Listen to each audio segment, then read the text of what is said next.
जुदि नोंथांहाबो सरकारि न'आव थामहिनबा प्रधानमन्त्री आवास योजना न'नि थाखाय नाम लिस्ट दङब्ला जुदि नोंथांहाबो बे न'खौ मोनगोन होननानै साननानै दङमोनब्ला बेयो नोंथांनि थाखाय मोनसे दुखुनांथावना खौरां जानो हागौ। मानो होननानै बुङोब्ला मैया पन्चायत एन्ड रुरेल डेभेलपमेन्टनि मन्थ्रि बिथां रन्जित कुमार दास बिथाङा फोरमायनानै होनाय बायदिब्ला थांनाय समाव जाय न'खौ सार्भे खालामनाय जादोंमोन बै न'नि बांसिनानो नंखायजोब एबा इलिगेल होननानै बुंनाय जादों फोरमायनानै होदों बिथाङा।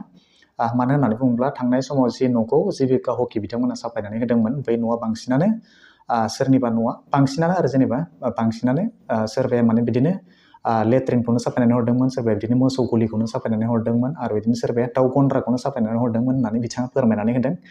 स' बिदिब्ला जुदि नोंथांहाबो सरकारि न'नि थाखाय नाम लिस्ट दंमोनब्ला बेयो नोंथांनि थाखाय मोनसे दुखुनांथावना खौरां जानो हागौ आरो बेनि थाखाय गोदानै सार्भे जागोन होननानै मन्थ्रि बिथाङा फोरमायनानै होदों। स' बिदिब्ला नोंथाङा भिडिअखौ जोबजासे नायलांबाय थादो। जायखौ नोंथांमोना फोथायो, जायखौ नोंथांमोना जिबिका हकि होननानै सानना लायो नोंथांमोननि लोगोरि होननानै बिथांमोना हरनाय बांसिन न'आनो भुवा थामहिनबा इलिगेल होननानै मन्थ्रि बिथाङा फोरमायनानै होदों दै। बिनिनो गासै आसामाव बिथांमोना सार्भे खालामनानै हरनाय मथेब्ला 43 लाख न' आसाम सरकारनिसिम सार्भे खालामनानै बिथांमोना हरदोंमोन PMAYJ न'नि थाखाय।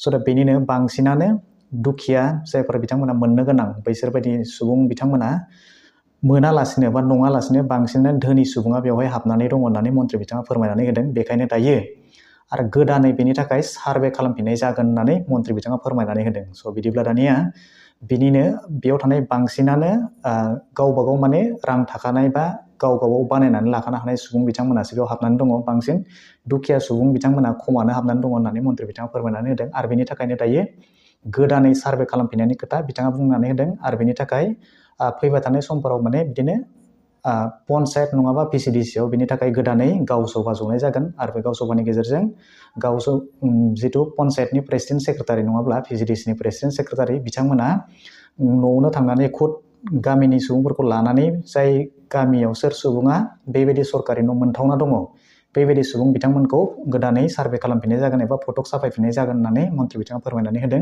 आरो मोननांगौ सुबुङा जुदि सरकारि न' मोनाब्ला थामहिनबा जुदि जायफोर सुबुङा मोनथावना नङा बैसोरबायदि सुबुङा जुदि मोनथावना जायोब्ला बेनि थाखाय दायनिगिरिया पन्चायतनि प्रेसिडेन्ट सेक्रेटारि नङाब्ला PCDCनि प्रेसिडेन्ट सेक्रेटारि बिथांमोनाव थागोन होननानै बुंदों।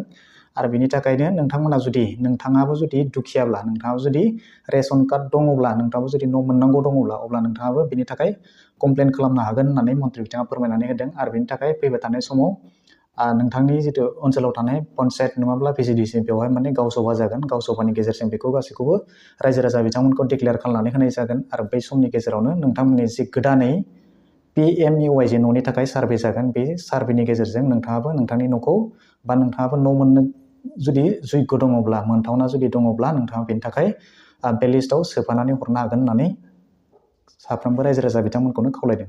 स' बिदिब्ला बिनि खालारा माब्ला फैयो आरो बे गावसभाया माब्ला जायो, बिनि सार्भेया माब्ला जायो, नोंथांमोननो भिडिअनि गेजेरजों गासै खौरांखौ आपडेटखौ होलांबाय थागोन। स' बिदिब्ला दिनैनि भिडिअ बेखिनियानोसै। आसा खालामो नोंथांमोना भिडिअखौ नायनानै गासैखौबो बुजिबाय जानांगौ। आरो जुदि माबाफोर बुजि मोनासैब्ला सोंनो थाबावबायब्ला नोंथांमोना कमेन्ट सेक्सनाव थांनानै फोरमायहरनो हागोन। आरो जुदि नोंथाङा चेनेलाव गोदानैनो नायगासिनो दंब्ला अननानै चेनेलखौ साबस्क्राइब खालामनानै लानो थाखाय दाबावगारदो।